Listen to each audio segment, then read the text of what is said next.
All right, right to our target. Now we get a quick mean revision right back up here. And we'll see if we get another setup after that. Not to be too boring.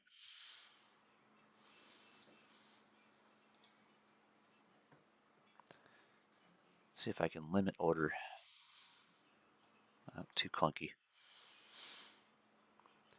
It's just ridiculous how clunky this stupid thing is. Rhythmic sucks.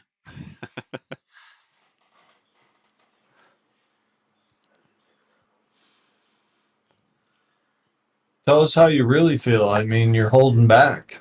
I am quite a bit actually. Yeah, it'll sound like the boiler room in here in a minute. All right, so with this mean revision, we also got a 3-bar, so watch for a quick snapback. I'm going to go ahead and limit out of that. Boop, done.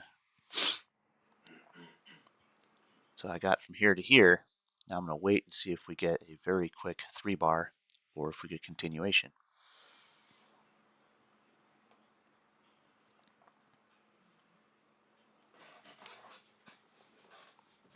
Yeah, this is my problem. I see it, I call it, and I don't take the darn trade. That's my problem.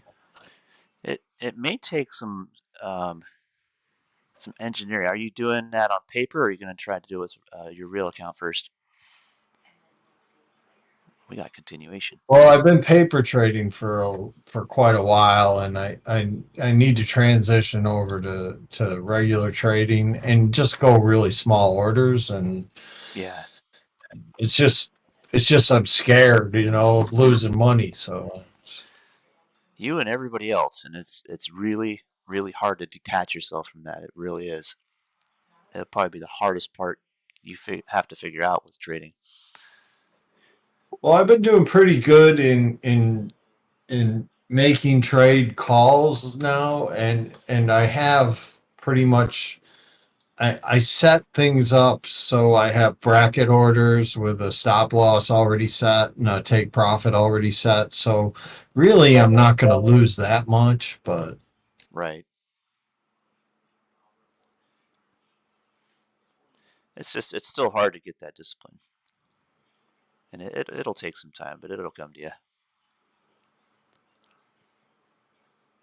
Get the analysis paralysis, like you know the setup, you know very well, you've trained yourself on it, and you still fail to make the move. Mean revision. All right.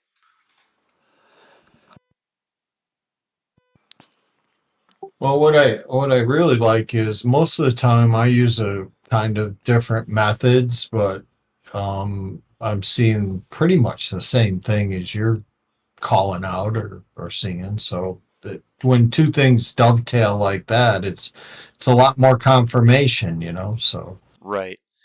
Yeah, I always say that. Even though Kevin and I both have like different styles, and back in the day, Stone and I had very different but similar styles. Um, they come to the same conclusion, and when you get two of us together, it's like you can kind of thrive off of each other because you can kind of fine tune between both styles exactly what works for you. So, if you start to become knowledgeable, or as you start to become knowledgeable, you can kind of compare your analysis to my analysis and make even better trades than I do eventually.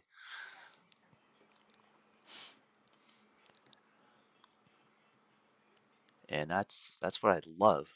I absolutely enjoy that. I want to see people not just be able to make trades like I can, but I want to see people do it better. I really enjoyed making a plan and seeing how the plan unfolds or whether it unfolds or not. So I like that. Absolutely. I mean, it's all a bunch of laws of probabilities anyway, but you put enough statistical data against it, and eventually something's going to break out of the range, so to speak. You'll have one that outperforms the predecessor, and so on.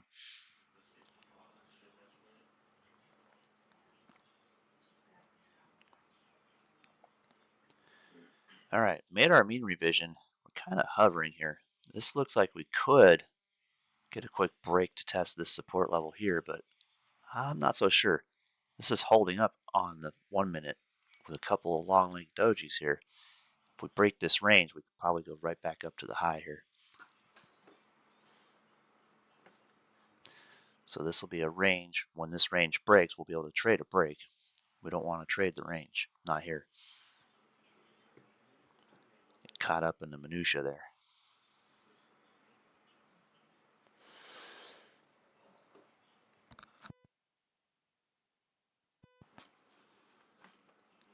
Okay, that range just broke with 1 bar. Let's see if we get another rejection off the 8 period. Looks like.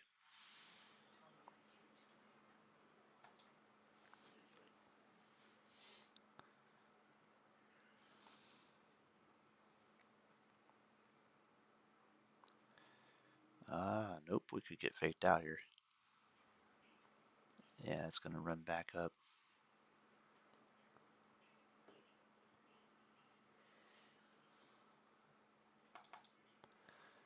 Let it settle. We're going on the other side of the range now. We're expanding.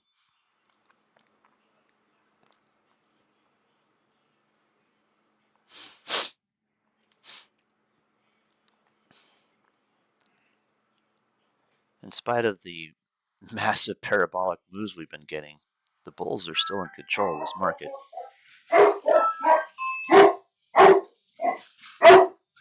There's someone at my door. Hey, stop. Stop it,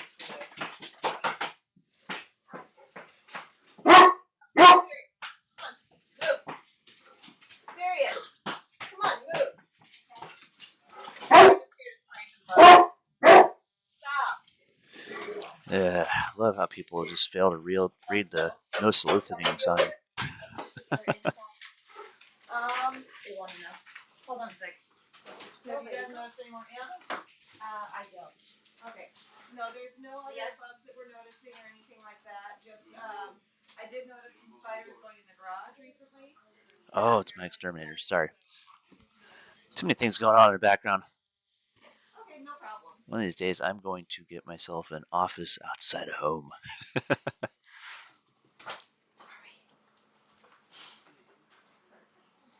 The poor guy was scared Sirius was going to eat him. All right on the line. Watch here for a quick break. Although this is looking a little top heavy, it's really not. These wicks will tell you where the liquidity is.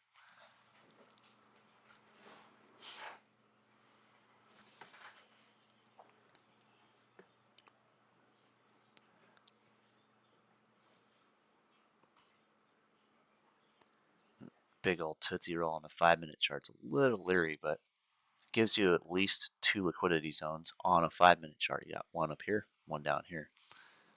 So since buyers were a little stronger than sellers, we're likely to break that range. So we'll at least trade up to the height of this pin bar up here, or the previous high in the pre-market. And then from there, we'll probably set up again.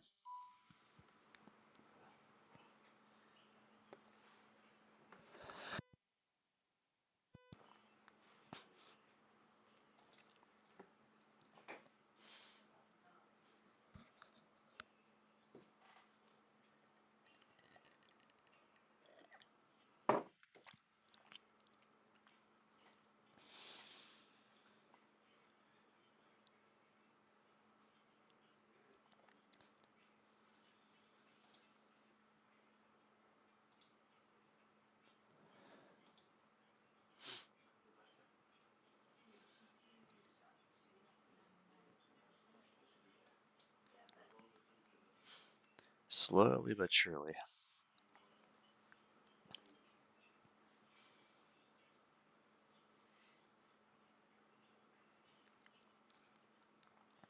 Let me see if we have any news coming out. I don't think we do today. Not in the morning anyway. Just pending home sale. That's not going to do much. Isn't Intel reporting after hours tonight? Yeah, I believe so. That might be a good one to watch. I haven't been out of that trade for a little while.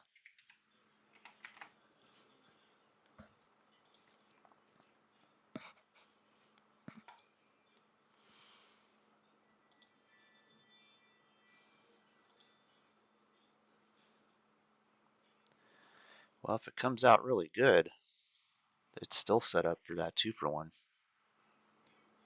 Appeared to like $41. It's got to break resistance, so if it gets above 35.85, we could see this thing run.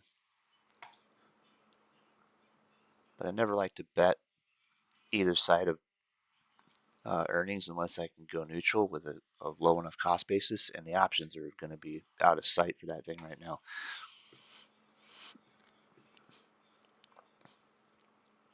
Whoops, we pulled back one more time. Let's see if we get a nice 5-minute 3-bar here.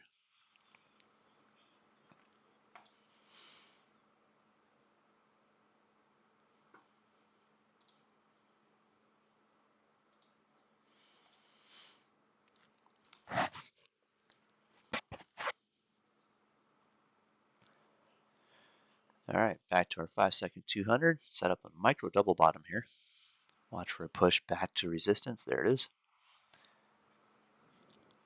Let's see if we can break this range finally. This is getting a little bit wicky.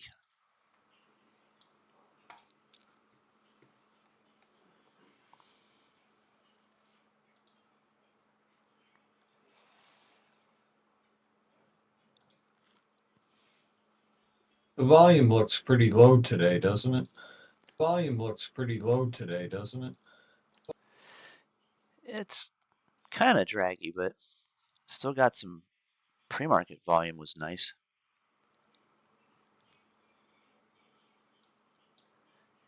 This is another scenario where we've had such a big bullish move.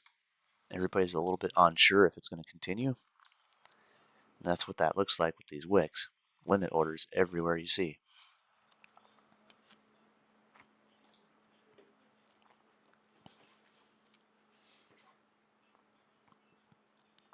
And meanwhile, it just keeps chugging higher and higher. Yeah, it's kind of a melt-up scenario. Like the volume just isn't there, but the market doesn't wait for anybody.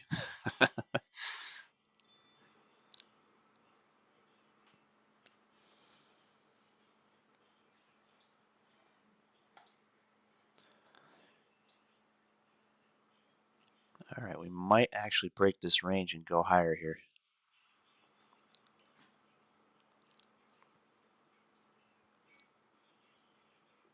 Just kind of iffy when you got these big dojis like that, but if we set up and break this range, we got a 1-for-1 up here to about 459.70 or 46.40 on the 46.45 on the ES.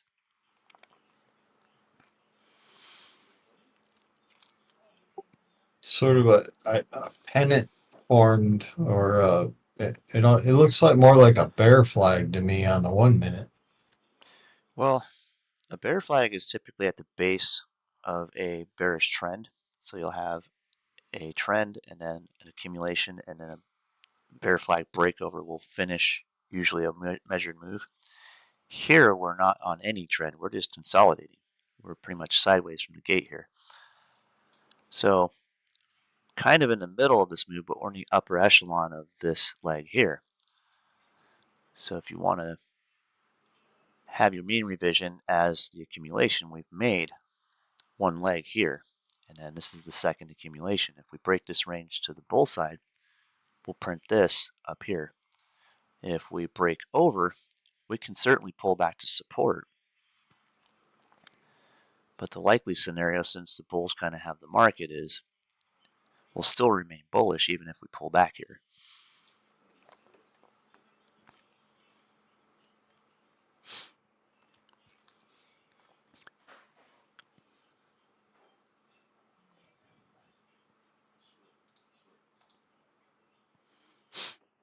we got to do is wait for this range to break.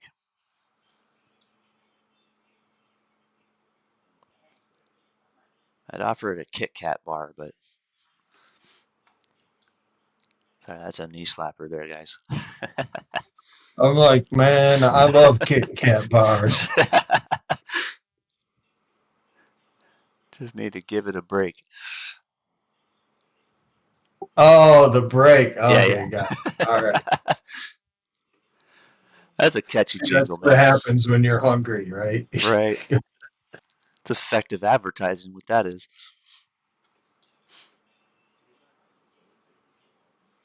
I bet that song's stuck in everybody's head now.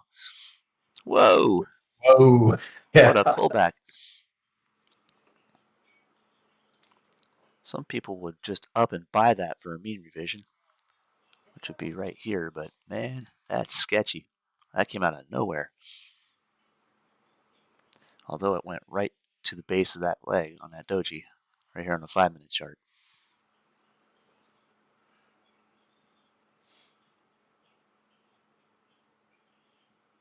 Yeah, now it's pulling back Oh, yeah. more. Yep. We're getting a measured move out of that. This will be our leg.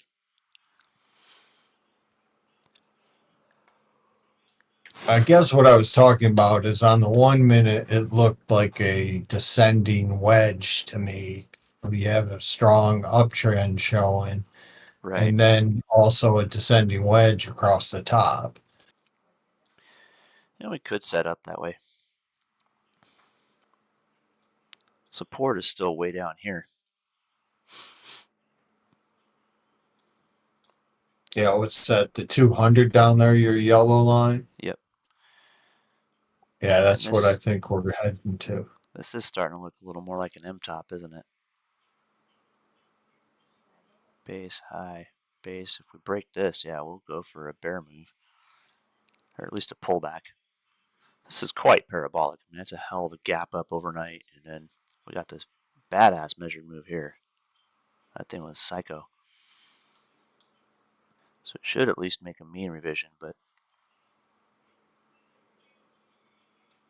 those sellers Yeah, came you out of see, nowhere. another thing that I do that you don't is I watch VWAP and the 200 a lot too. So Yeah. Now that 200 has been probably the most important moving average to have on a chart. I call it my moving pivot.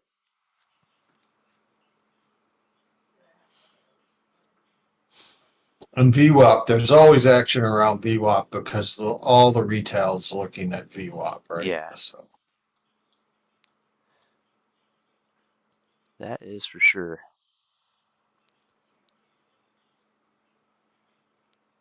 Changes a lot of minds really quickly.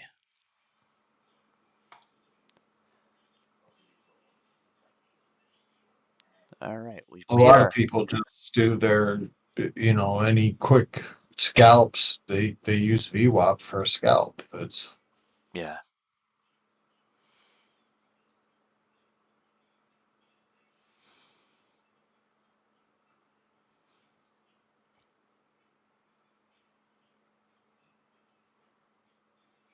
All right, we're going to break lower or are we going to stay here for a minute?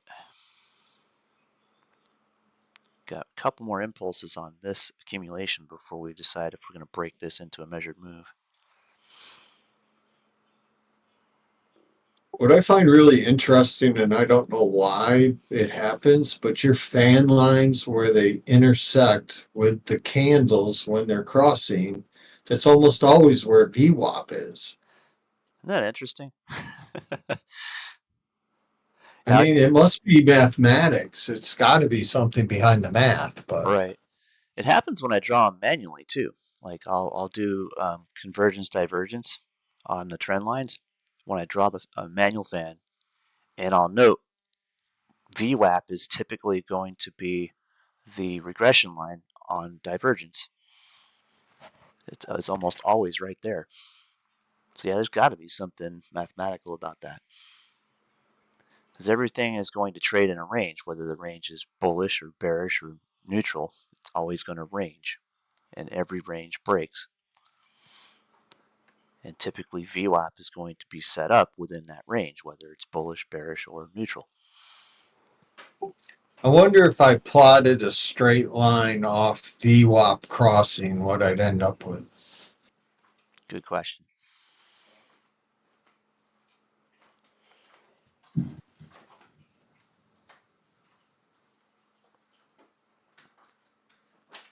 Man, this brokerage is horrible. Ugh. Rhythmic is garbage. I can't hate it enough. It just cannot do me right. Are you on YouTube? Because I didn't want to ask that question on YouTube. Yeah. All right, I'll wait till later. Gotcha.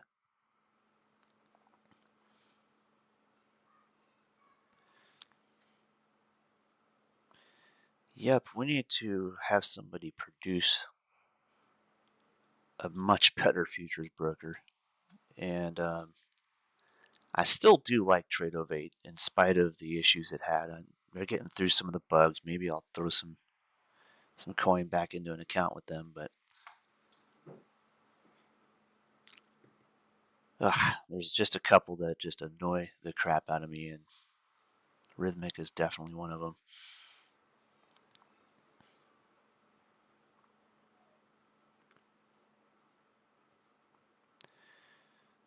All right, well, we're back across the 8 period here. We're setting up for a possible push through the 20, but it's resistance for the moment. We got about 15 seconds left on this candle. If we can print a bar just over that 20 period, we should return back to that high one more time. It's kind of hanging on the common line on the 5-minute chart. I set this up on the 1-minute chart, and the common line's actually up here. It's just weird how it kind of throws it here on the 5-minute, and we're way away from it on the 5-second. Drawing tools don't always overlay time frames very well. But at least you still get your fib lines, and you can still realize pretty quickly where all your measured moves are setting up. And there'll come a time when you can literally just have nothing but candles on your chart. You can be completely naked, and you can pick all this stuff off once you get used to seeing it.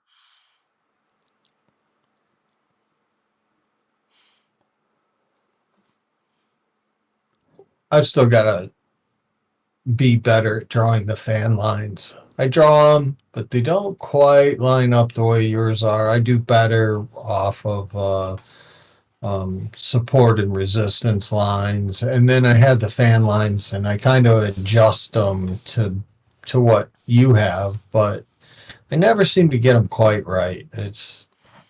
They're harder than what it's easy for you. You've been drawing them for a long time, but I think it's harder to get them quite right.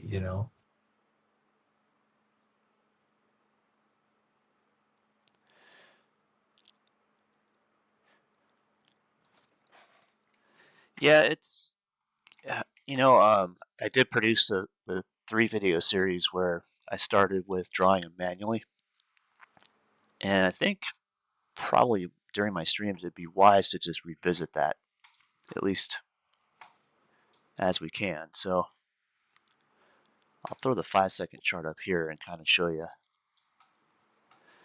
So you can kind of see commonalities in the patterns that you see here. So you have a trend line you can set up on 2 points here. You have a trend line you can set up on 2 points here. And if you run extensions on them, you can find price targets pretty quickly. So like on that bullish move, we could have picked it off at any point. We could have came down here even. And then split a regression line in the middle. And now you've got where your accumulation took place. You got most of that bull move.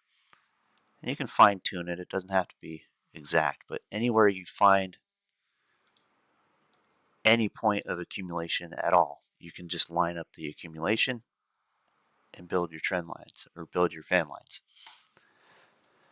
So then when you have a move like this, you can plot down from the same point if you want, but you wouldn't need to, because you don't have to care about a specific convergence point on these lines. You can just run it straight to the bottom of that and then split that.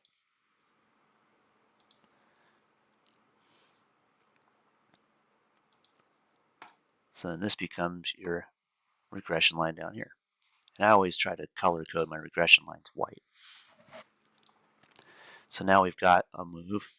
There's leg 1. Leg 2 will take us probably up here. And all we had to do is find literally just 2 common points anywhere on the chart to start our first line. Once we have our first line, and if we have accumulation, whether it's a bull trend, bear trend, or sideways trend, we can just line up 2 points, split the divergence, and we can find our measured moves. Because that's all we really care about is trading these measured moves. They're real easy. You get one leg, you almost always get an equal leg after an accumulation. So here we're about to finish that move. Later on, as time goes by, they get wider and wider, further apart. When you're drawing them manually, instead of trying to move the convergence point, you can literally just split them, just subdivide them. And you'll still find that they hold true later in life, even though they've started from the same point. Sorry, was it Cliff asking earlier? And I know if you're on YouTube, I'm scared. Was that about the VWAP that he didn't want to ask on YouTube? So on VWAP, it was that was a totally different question. Sorry. Can you go back to that? No worries. But on VWAP, it's funny because we can usually find it when we find the mean. So volume weighted moving average is essentially going to find the mean of all of your accumulation, whether it's, let me condense this a little bit. So like you would find a line down through here that would be where VWAP is. And if you look at VWAP, it's more of a moving average, so it's going to be curly and curvy and stuff like that. But if you draw a straight line to it where current price is, you'll almost always find it by just dividing this entire accumulation here. So if you wanted to just take and split down the middle somewhere in this, you'd probably find VWAP is right around there.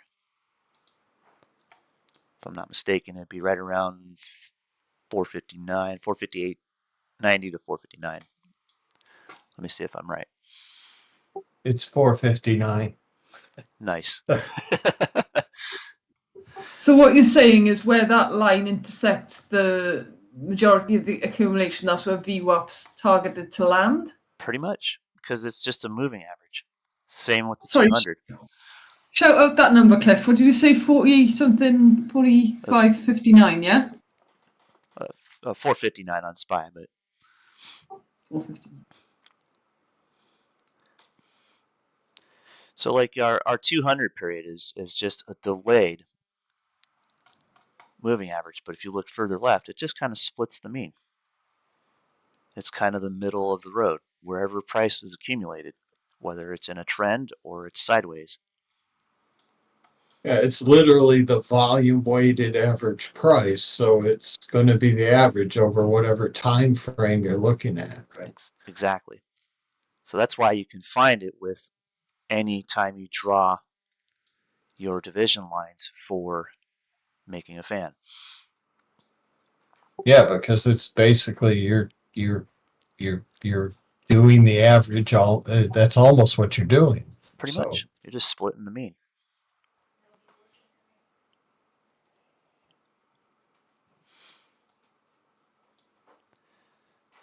But it's just always been really cool that like you can draw these on any time frame, and later on they'll start making sense.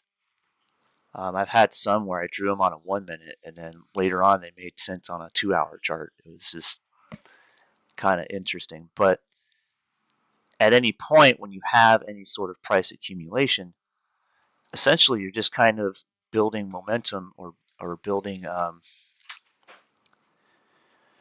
building tension to where it's going to break one way or the other. And once you find the division of what's possible from that point in time, it carries on for, like we say, the ship starting at one point, deviating 1 degree. It can be miles and miles and miles off course by the time it gets to the other side of the ocean. Kind of the same theory. So, like, you have this point where price is compressed, it's all kind of accumulating, and you can find some angulars in there and split them off, and those are your possibilities for outcome. So here we've had a nice bearish measured move down. We've come right back to our main revision, and now we're starting to split off into a new accumulation. So if we wanted to, we could literally just delete this entire fan and start over from right here. Or we just leave it on and find a measured move. Well, here we have a bull leg, we have accumulation. The likely outcome is another bull leg.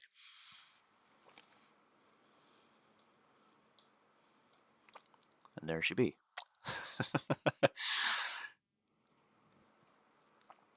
Meanwhile, this is still kind of your,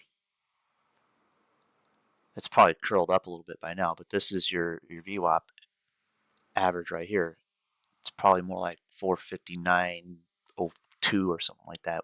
Weird for the moment, and then it just broke. It just broke south now. So, but we just split it. We made a 1-for-1 down exactly in the middle with accumulation.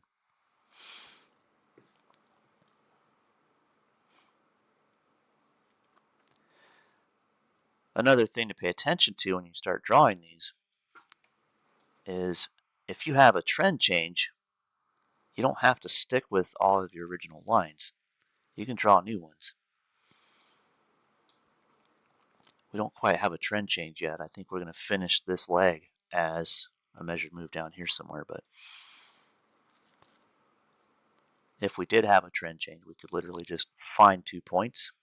We could split from this low to this accumulation here. That'd be the upper line. We could come from this accumulation down to first low and split this way. No matter how you divide it, you'll easily be able to pick off your measured moves when you draw these lines.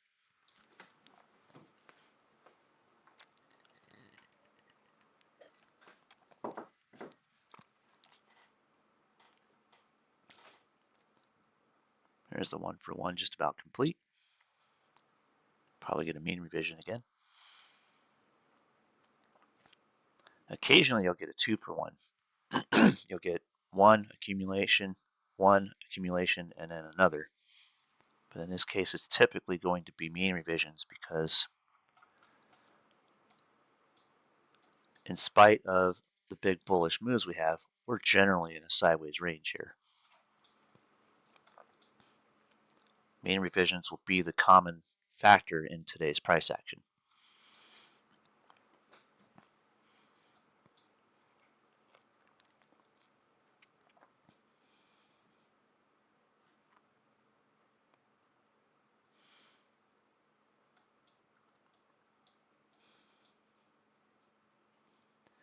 So as you start to kind of think about how other indicators work, this sort of stuff starts to make more and more sense. As if it's just a moving average, you can find targets of moving average movement by simply dividing the price action.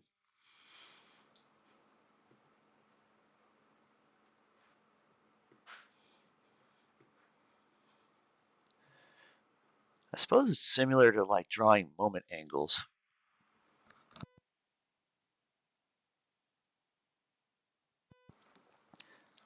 I'm no structural engineer, but I've designed and built enough things to kind of qualify as one that's trial by error, I guess. I built some pretty cool stuff. And one thing I know is that if you pay attention to what the possible stresses on the structure would be, after a while, you'll kind of inherently just know where your reinforcement part should be. You'll know where to put a gusset plate, or you'll know about where the maximum force on that structure is going to be. That's all really based on harmonics, right? Right.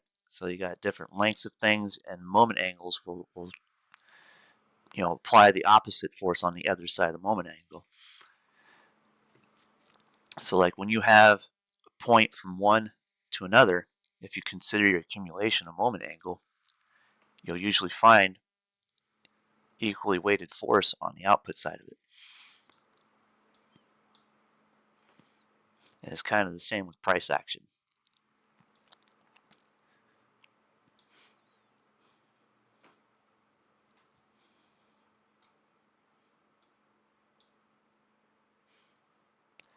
So it just kind of gives you an idea, okay, well, where would I reinforce this structure?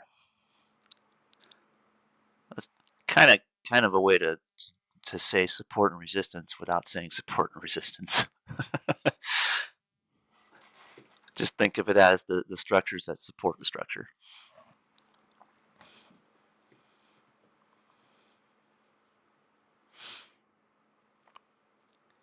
I'm going to split a new line here.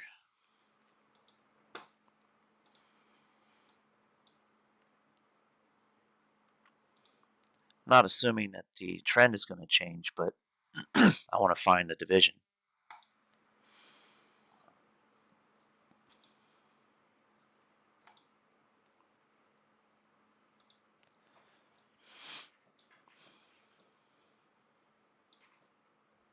Oh, wow, another good down there. Yeah, we're way below the 200 now. Yeah.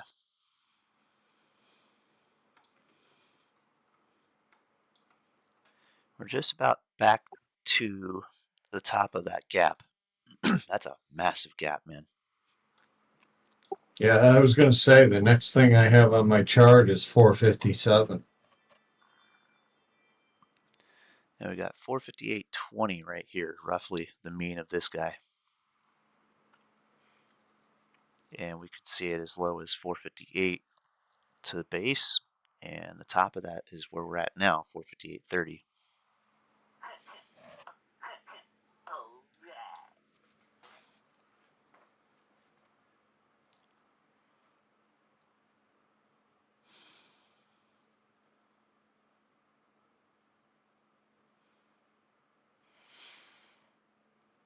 So when you're figuring that, your slope of your line is whatever the slope is, and you're looking at the harmonic of the move, how wide the moves are to figure out where that's going to hit. Typically, yeah.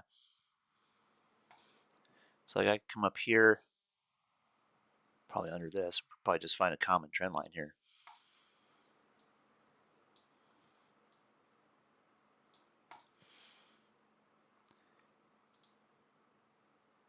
We can split the difference to here, and then we can find a division line.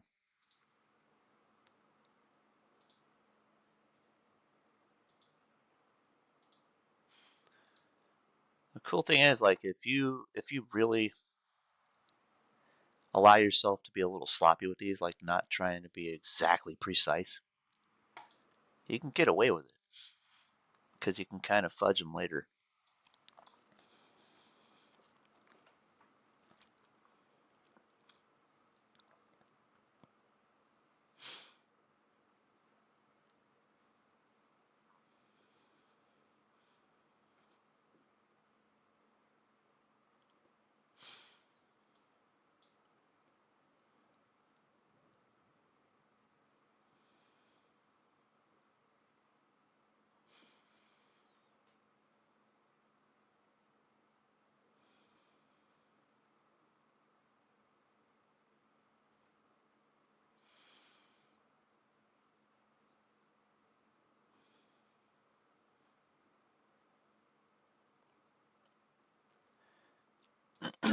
Probably subdivide these two.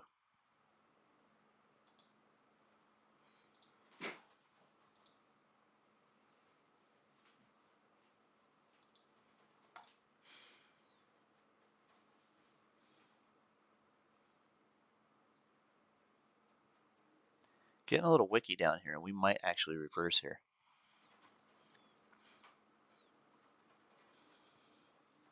Or at least come back to a mean revision. So probably about 458.60.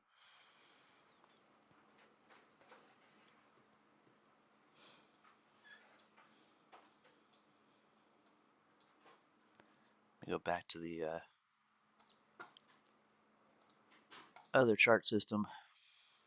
We're just about to the base of our fan line.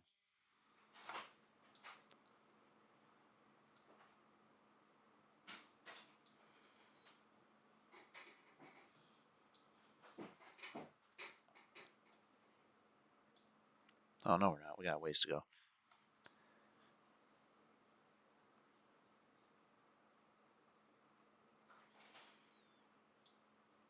Yeah, that base is down here.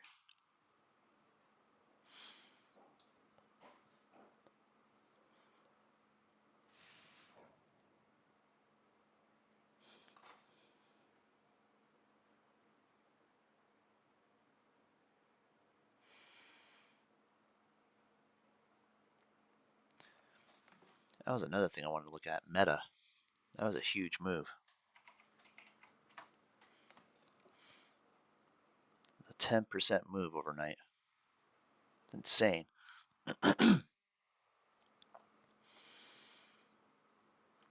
Wow, we're going to break lower. We're at 458.20. We knew that was a support zone. And then 458 even is the base.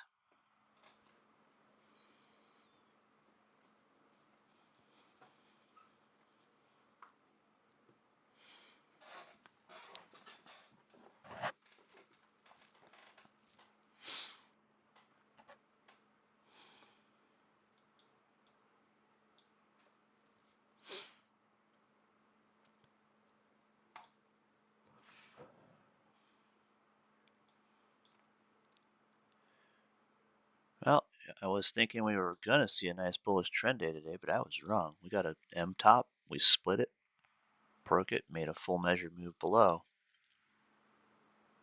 And M tops will typically find their way to the most recent support. They don't always stay fully bearish, though. Oftentimes price will come back up and test the previous support as resistance. So we could see a nice V pattern for the day. So I have to see if it holds this critical area, which is right here at the top of our gap from overnight, or if it breaks further down. If it does break that, we will likely cover almost that entire gap. And that'll suck for bulls, but we'll just trade it as we see it if we're going to scalp it.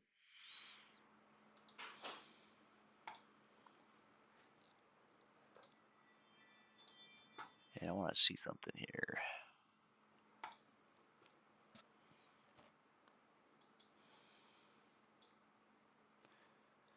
So this is a known liquidity zone, and this goes all the way back to, the beginning of the bear market.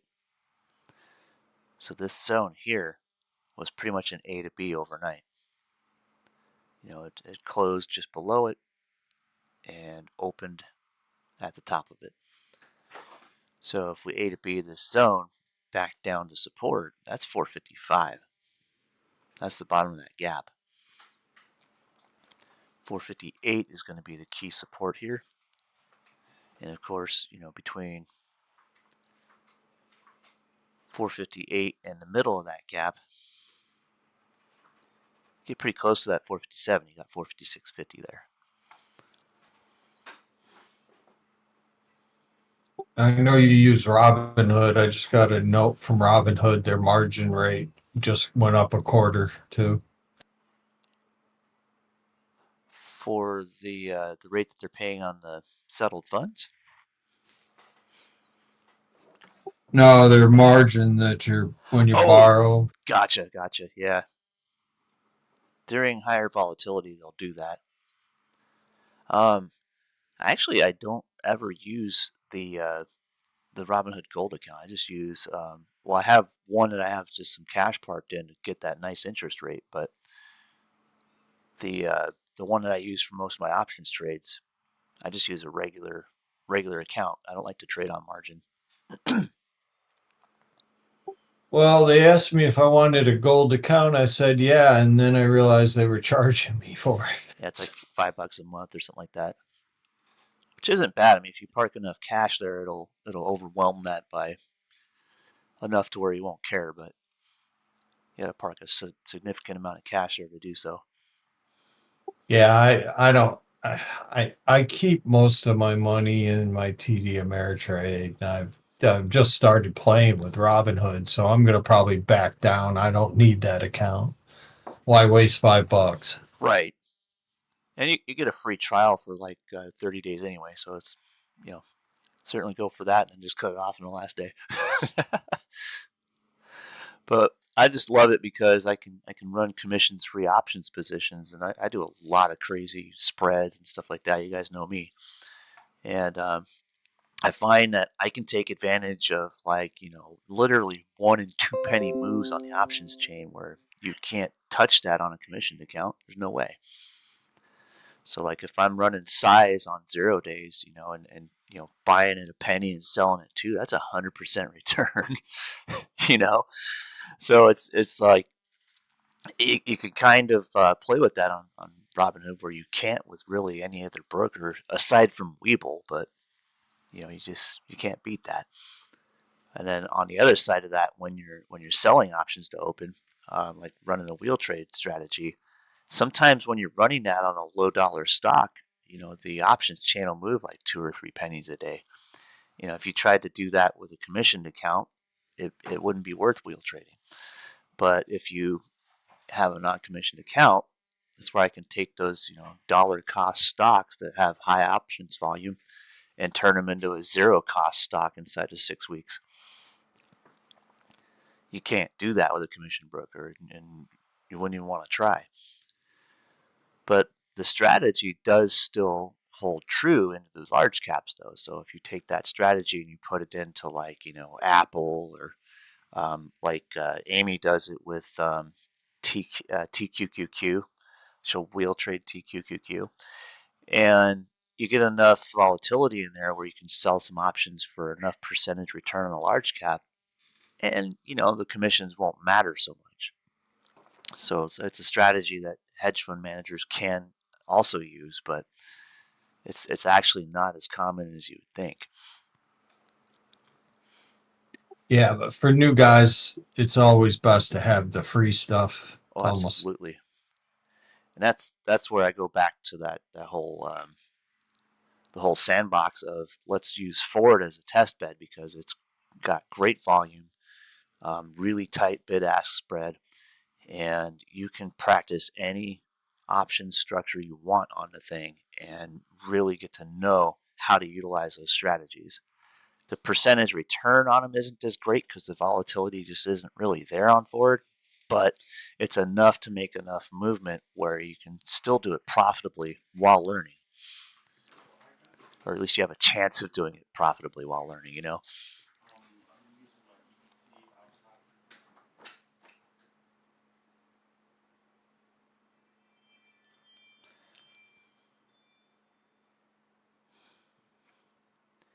All right, we've finished accumulation. We've got maybe one more 1-minute bar here.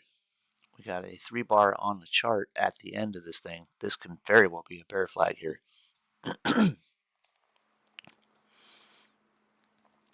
If that breaks, this whole leg here takes us right down to 457.60. If it holds here, we could see a mean revision back to the 200 up here at about 458.80.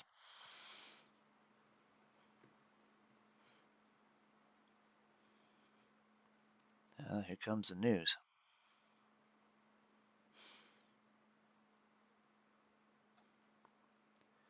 There's also a few I think buyers. that's important. As a new trader, I tend to have a bias, and you just you just go with the moves. Yep. So you don't have a bias. So I come to terms with I can be wrong, and I'm okay with that. Assuming I was going to have a bull trend out of this, and then once it failed, it was right about here, and that was where you were saying there was a bear flag. I'm like, well, not technically yet, but it can be. And then we had that double top, or M top if you want to call it that. So you got high, you got your low, you got a mean revision, a lower low, and then the high doesn't quite meet the previous high. It rejects before it. M top, classic. But yeah, not having a bias is great because then you can just scalp the action all day long, no matter what it does. And all you got to do is spot the measured moves. It's like I think what it is it takes me a while to formulate a plan, and I actually, kind of am leaning long right now because I'm new, so I tend to do take long moves. So I look for stuff that where long opportunities are. I really need to look for all the opportunities. right when you're trading this stuff, you definitely need to be aware of all the opportunities. There is a good place to practice a long bias because you'd rather not short penny stocks, but that's kind of up to you. A lot of people despise trading penny stocks, but I actually recommend it for beginners, especially if you've got a smaller account.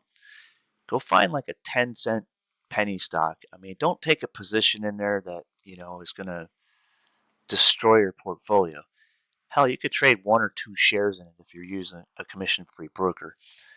And the idea is to practice trading the price action, but in general, you're only going to be focusing on the bullish price action because a lot of penny stocks tend to be low float. They make pretty sizable movements. And if you're on the wrong side of that and you're short and it squeezes, good Lord, you can lose a lot of money. But if you're long, it'll make sense because you're just going to trade the bullish setups.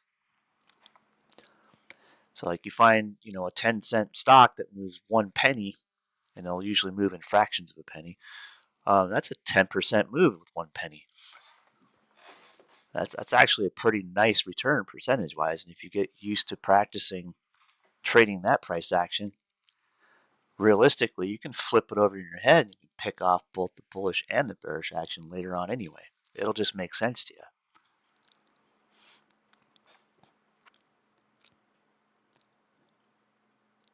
But I'll typically Yeah, go. that's a good alternative. I tend what I've been doing is just um I'm using SPY, and mostly I trade 5 shares at a time. That works. I mean, you can Stay trade. away from the open most days so I don't have that volatility worry. Right. And usually, I mean, what if I max lost on any one time would be a few bucks, and my account can handle that. So Sure. I mean, if you're running 5 shares at a time, that's it's a chunk of change for a lot of small account type of people.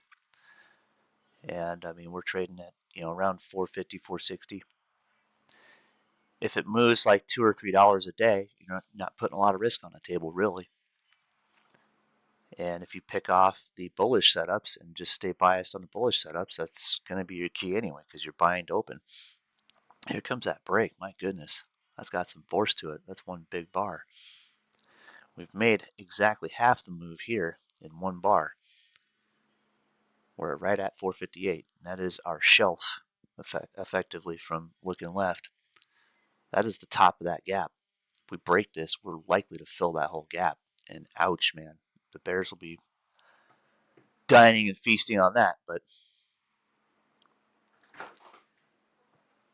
yeah, like I said, I've got 457 as the next solid line on my chart. Now I haven't I need to go through and redo my lines again because after a yeah, while you don't know where they came from, right? So right. Yeah, I used to have, you know, at some times I'd have like hundreds of lines on my chart when I was running Weeble as my primary. And I would go and have to clear them off once in a while because it just would get so convoluted with old lines on the chart. I just couldn't see through the weeds, so to speak. So after a while, I just have to, come up here and just delete them all. So I've kind of condensed that since then. I don't draw as many lines anymore except for key pivot areas. I can go and delete these slower ones later, but the point is, instead of drawing just lines, I started drawing these extended liquidity zones, and it just made more sense to just draw those instead of having 1,000 lines on the chart. because I can trade a zone. That's easy. But if I'm trading from pivot to pivot and I've got like 20 of them in the middle that I don't know where they came from, that gets old real fast.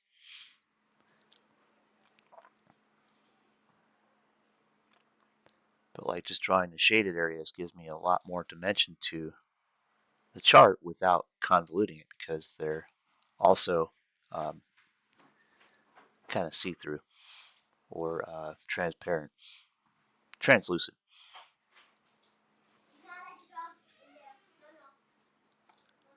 Plus, if I want to, I can hide them better just by kind of shading them gray or something.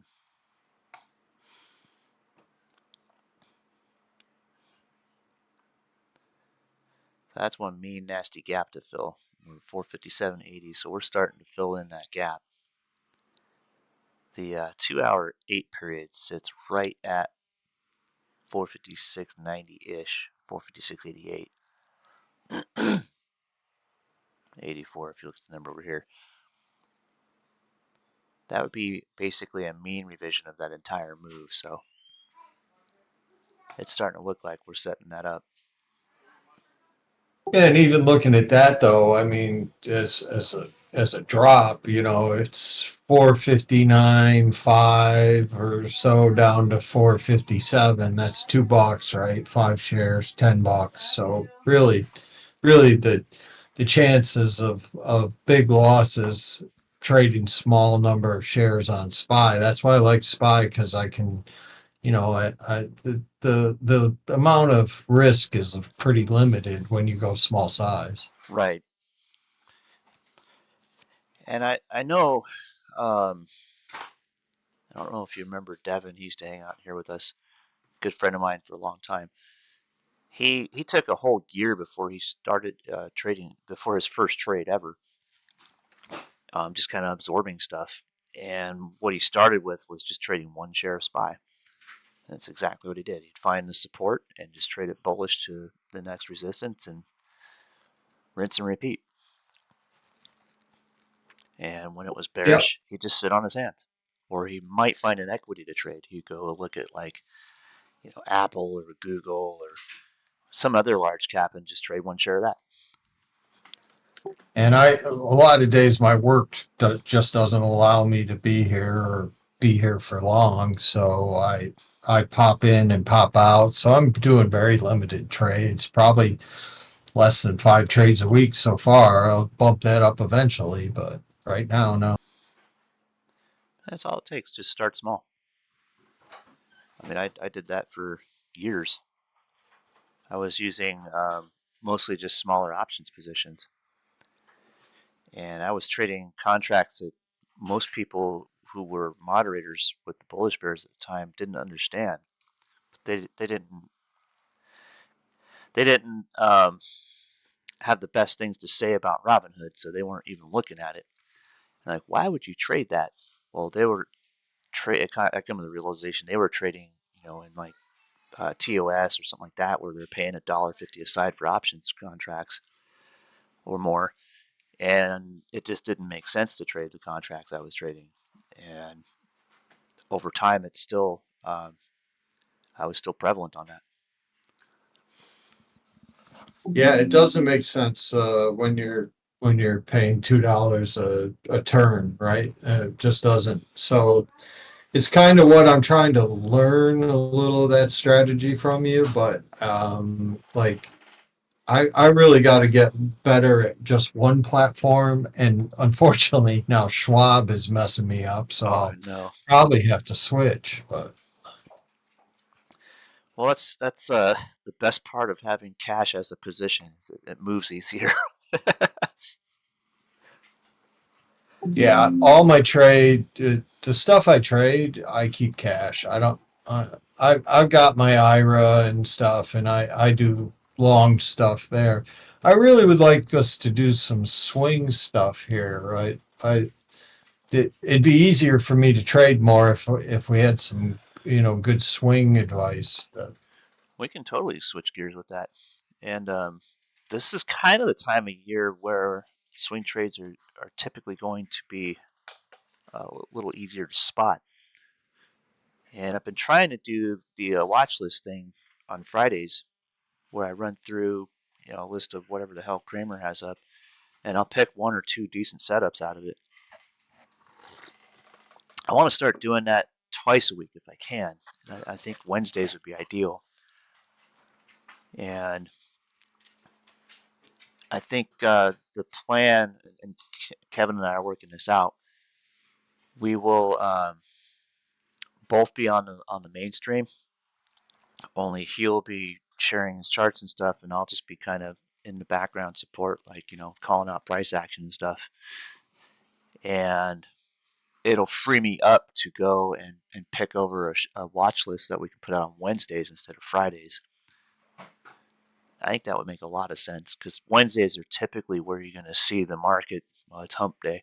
You're going to see the market for what the bigger setup's going to be for longer term holds a little more frequently than any other day.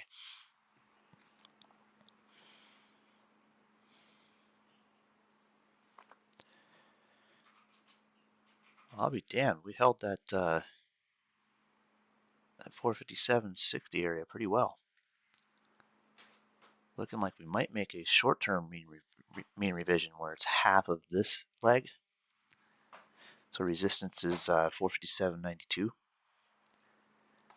And we may see this thing either continue to be bearish or find a reversal around this support area. Get the grid back up. This old angular support line here doesn't show up on the 5-minute chart. But this is old. This thing has been on here for almost a month now. And it's been interesting to see what it's been doing. It's resistance here. It's been support. It's been pretty much everything for a long time now. It's just an old trend line.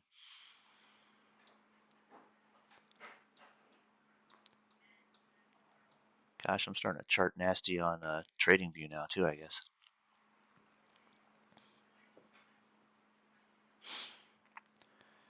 All right, mean revision's just about complete.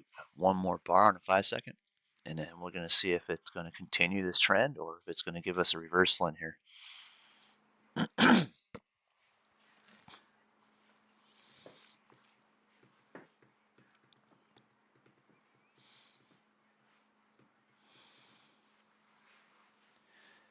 It's about 10:35, so it's kind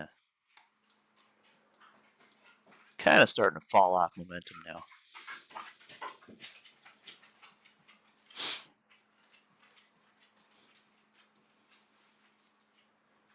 But mean revisions will definitely be the common factor of today's trading price action.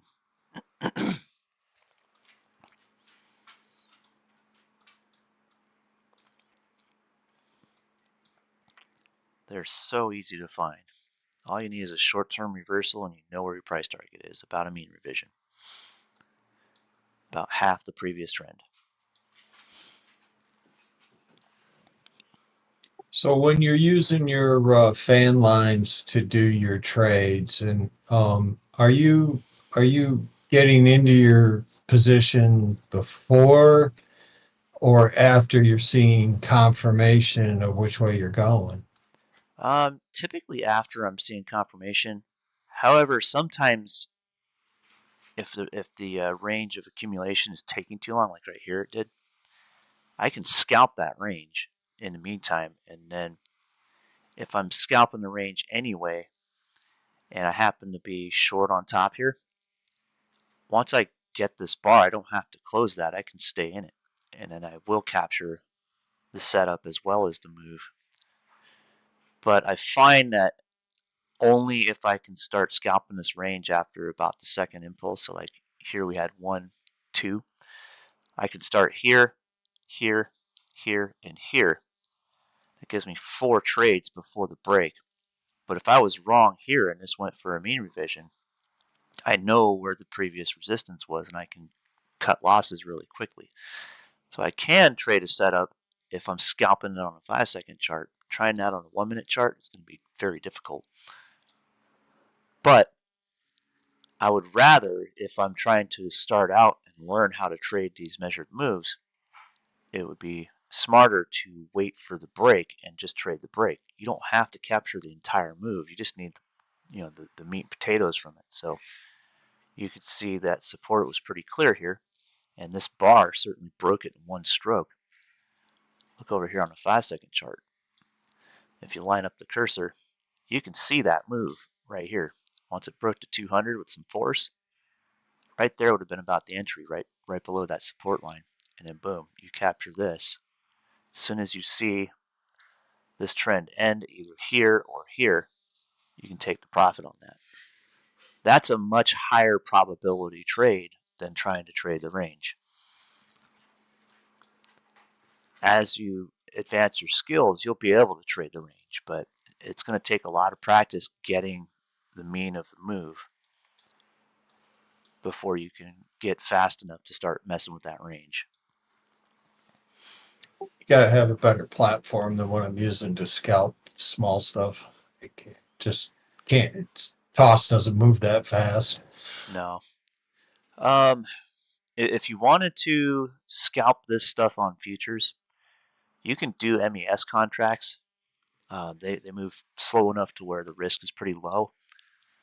You just got to prevent yourself from over trading. That's the hard part, is that you're going to trade like every 5-second bar in some cases, chasing price around, and you've got to stop yourself from doing that and just pay attention to where the breaks are happening.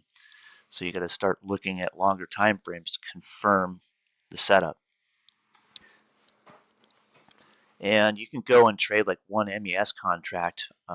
I would recommend Tradeovate over anybody for that.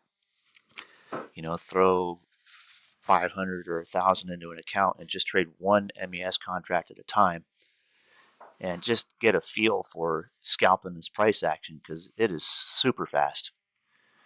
And it's probably the reason why I complain about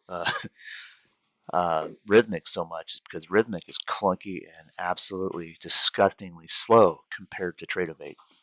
I can go and pop a 5-second chart into Tradeovate and just scalp the living tar out of it. Trying that with Rhythmic, it's just ridiculous. So the broker makes the difference when it comes to scalping, for sure. I've never played with Rhythmic at all, so I wouldn't recommend it. It was more of a mistake. Like, I went to pick a eval account, and I accidentally picked the one that was NinjaTrader Rhythmic. And NinjaTrader, to me, unless it's the API version, which runs in a browser, is like useless. I just can't stand it. The desktop platform is just horrible, but the one that runs in the browser is exactly the same as the Tradeovate app that runs in the browser. It's exactly the same. Like, they bought Tradeovate and they copied it for a browser-based version of NinjaTrader and called it the same. It's kind of ridiculous. But Tradeovate is what that root is. They were the originators of that browser-based application, and that is just stupid fast. I mean, you can really scalp the crap out of the chart with that one. And the desktop version of Tradeovate is pretty damn good as well.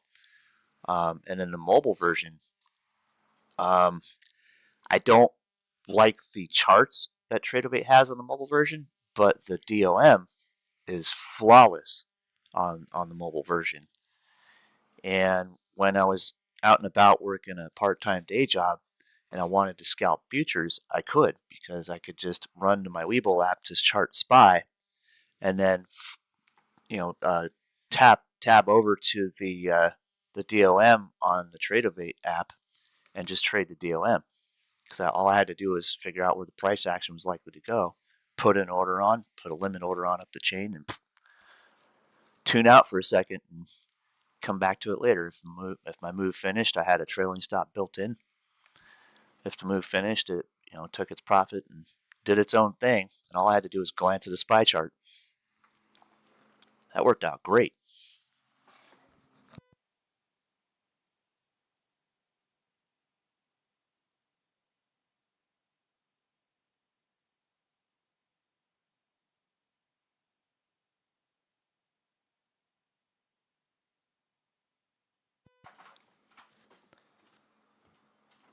But yeah, that was always a good time. Being able to work and scalp futures.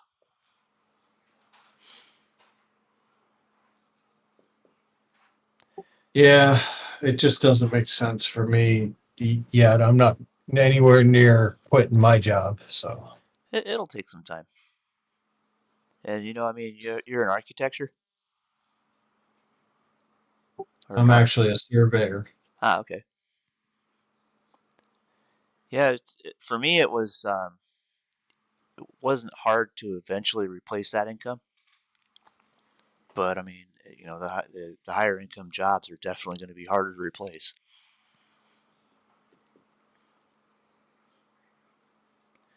All right, we're accumulating just under a mean revision here, which is interesting. This is looking like it's going to pull back and accumulate a little bit longer here. It'll probably drag right till about 11 o'clock and then make a move.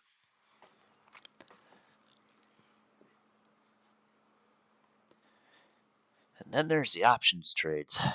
I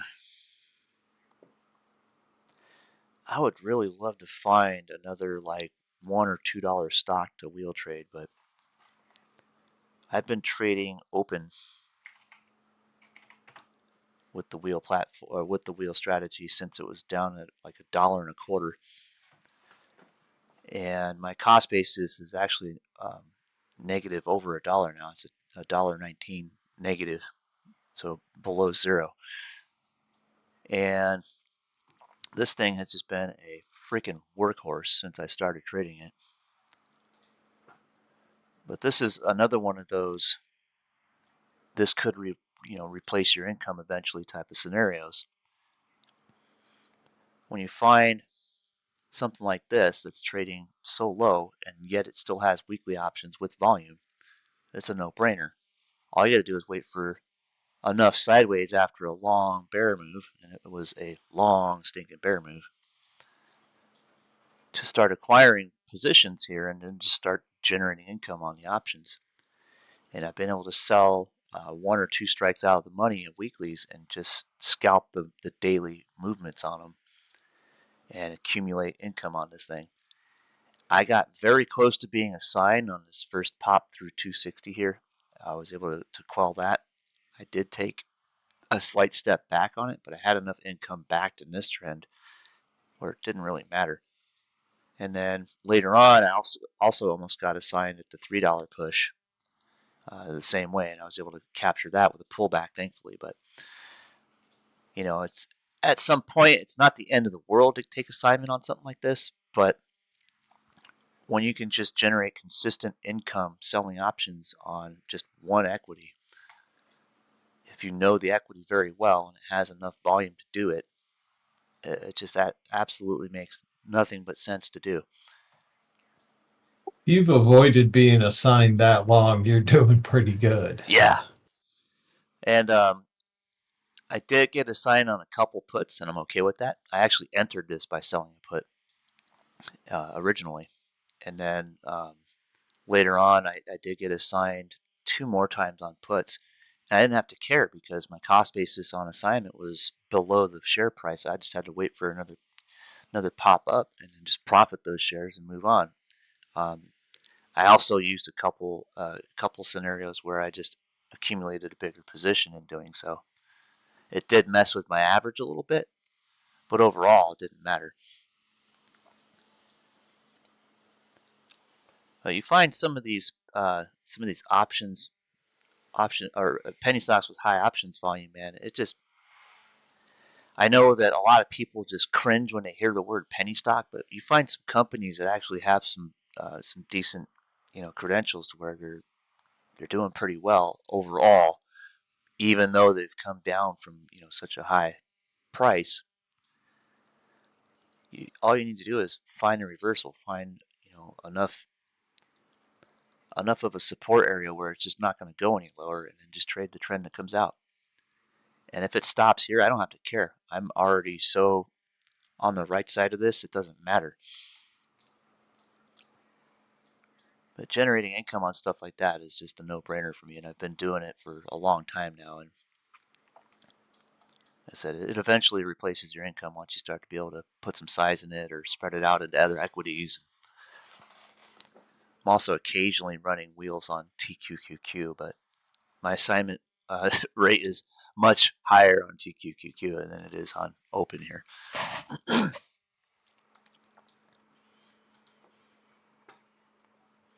All right, mean revision completed with this bar.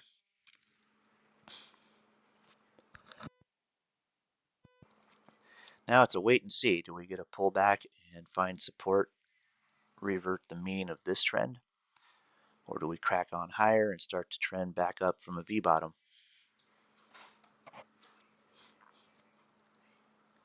It'll take a little after 11 to figure that out. But in the meantime, we've got some accumulation. We've got a couple little scalps we can trade, like little 3-pointers in this range, probably.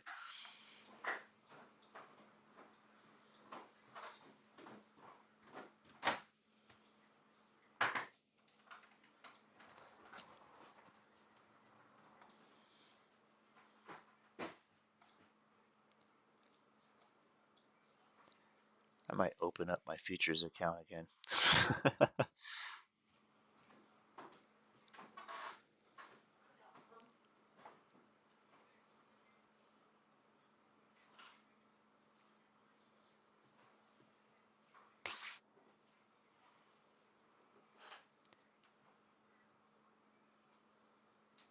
I might sell another put on this today. Let's see what the 4 strike's worth.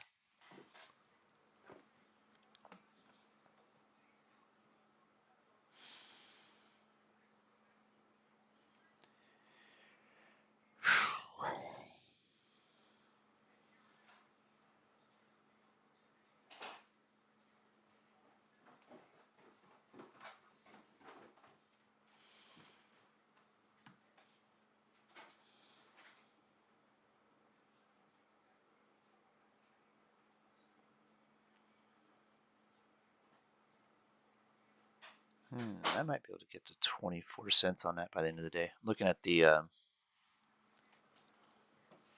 August 4th expiration, $4 put on that.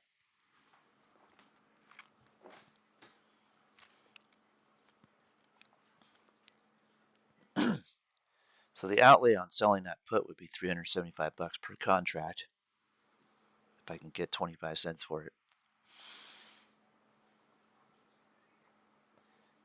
So it doesn't take a massive account to wheel trade a penny stock like that.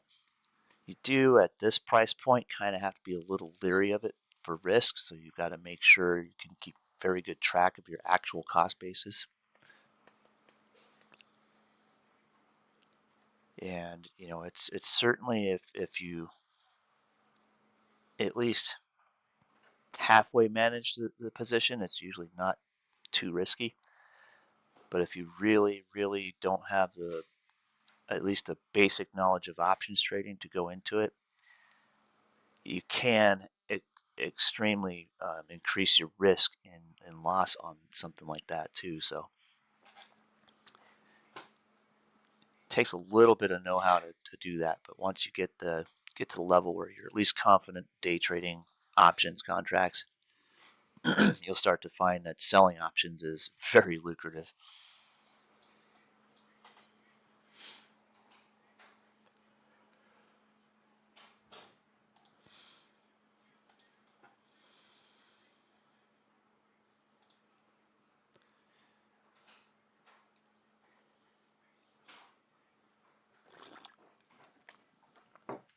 All right, back down it is. We're going to accumulate for a while here.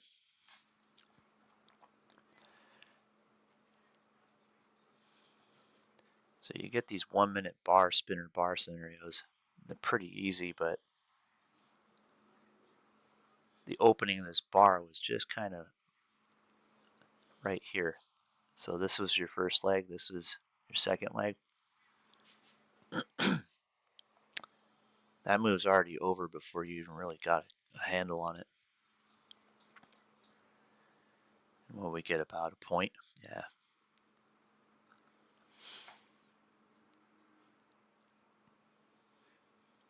Kind of cool how it's set up, that accumulation right on the 200 period.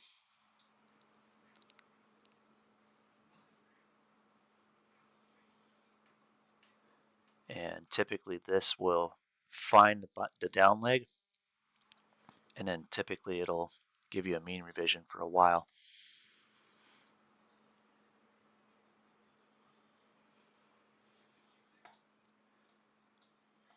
I might have to reset the fan.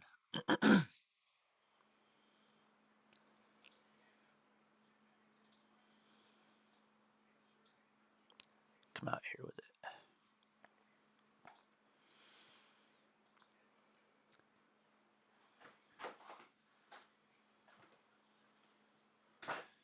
I'll set up one bullish and one bearish fan.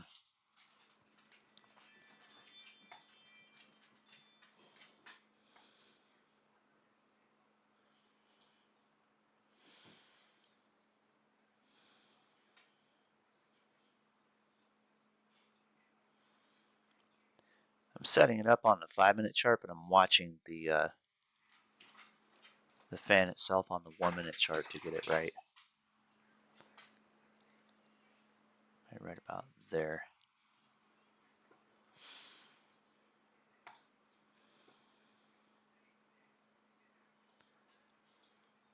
It's probably the coolest thing about it is you can share the same common line or the same baseline and then just flip it bullish or bearish.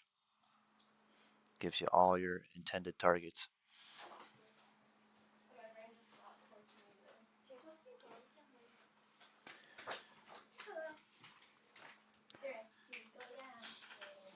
And I'll probably wrap up like right at 11.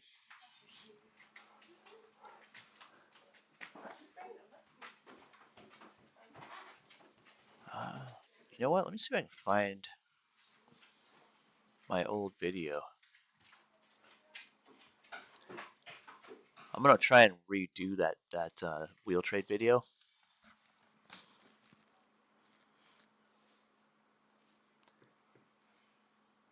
I think what I want to do is gosh, I might have to do that in a TOS account. I'm trying to think of a way to do a replay where you can back test months prior and then just do a replay to where you can kind of as time goes on, it's accelerated in a rewind. You can pick off different options trades as you're watching the replay. I think you can do that in TOS. I'll have to dig into it. I'm not very familiar with TOS, but I'd like to redo the options trading and informative video that I made a while back. I got a lot of information in there. I got the gist of it. If you guys do a search on the YouTube channel, you'll find just search wheel trade in the Bullishbrs channel, and you'll find I've done a few of those videos. The last one I did, I think I need to redo to where I can show it on a replay. That's going to take me some time to get used to TOS to do so, but I do definitely want to do that. I can give you some help with TOS if you're starting to play with that. Just barely scratching the surface on it. That thing is vast, and it's like I can run it while I'm streaming and stuff, but it takes up so much resources. It's like running my processor at like 90% when I do it. So it's a little resource hungry, that's for sure. You can adjust the max memory settings on the startup screen. When you get the first box where your password goes in, you can adjust the memory used. I don't think you can limit the processor setting though. So I can limit it to like 15 gigs and the problem is that when you start messing with that and you don't have enough memory, then it starts to get real clunky. Right.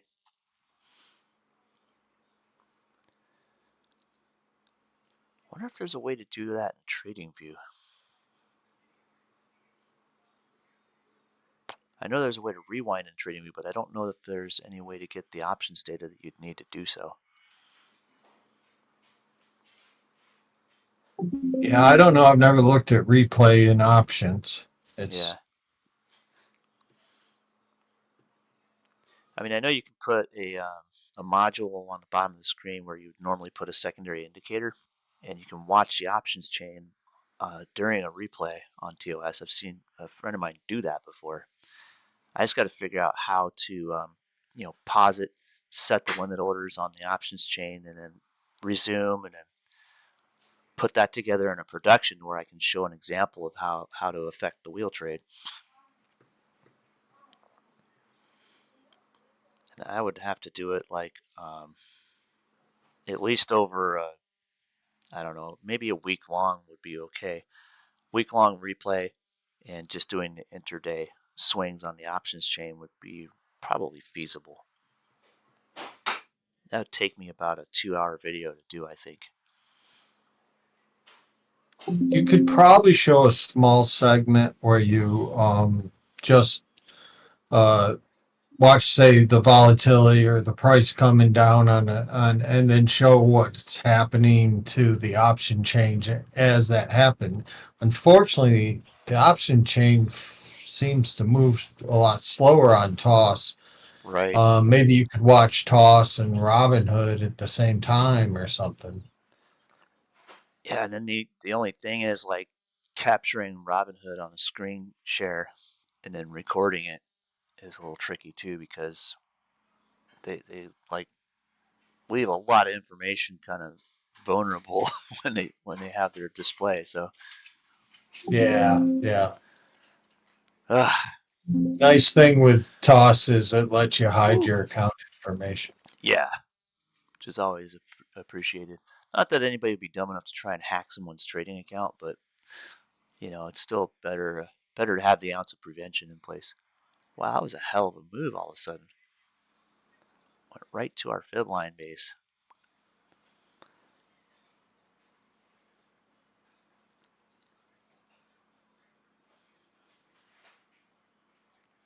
That might finish off with a touchdown here at 4:57:30.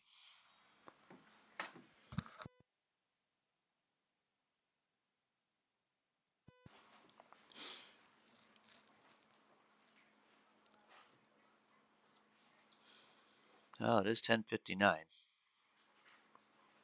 And we're entering that gap. We could actually have just a full-on bear trend day.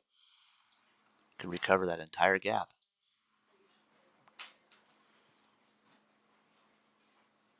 We could even see 455 today, guys. That's nuts.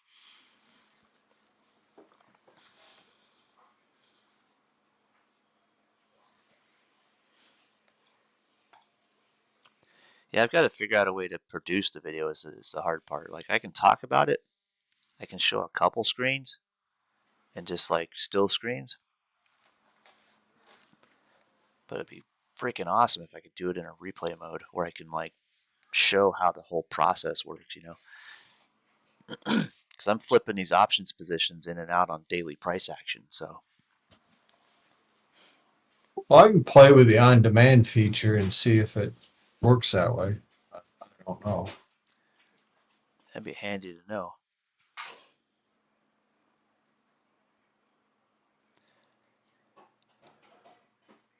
Oh my, very fast I action have to there. head out, so I'll catch you later. Thanks, Jeremy. I really appreciate it. Yeah, no problem. I love being here and being able to do this.